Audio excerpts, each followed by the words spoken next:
school that you have.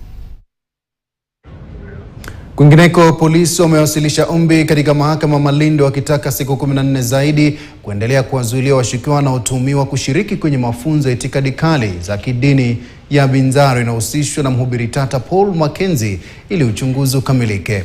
Mbele ya hakimu mkuu mwandamizi wa Malindi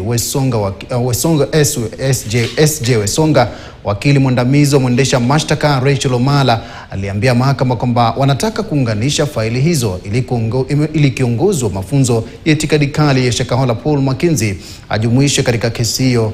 Kwa mujibu wa mashtaka, upande wa mashtaka pia ulisema wapo tayari kumfungulia mashtaka Mackenzie pamoja na washukiwa wengine kwa kweli bainika kwamba anahusika katika ibada ya kwa Binzaro.